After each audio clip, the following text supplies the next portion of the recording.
میں جرمن جاؤں گا اور اپنے سوال کا جواب لے کے آؤں گا. جرمن کی تیاری کر لیا جانے کے لیے، اور جب جانے لگے تو وہیں پہ ایک سید سلیمان تھے. سید سلیمان تھے جو اعلیٰ حضرت کے چاہنے والے تھے. انہوں نے ان وائس چانسلر سے کہا، ارے کہاں جا رہے ہو جرمن؟ ایک بار بریلی چلے جاؤ. اعلیٰ حضرت کے علم کے بارے میں نے بہت سنا ہے، شاید وہ تمہارے سوال کا جواب دے دیں.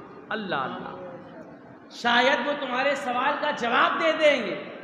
تو وہاں کے وائس چانسلر نے کہا، ارے جس سوال کا جواب بڑے بڑے سائنسدان دے سکے، جس سوال کا جواب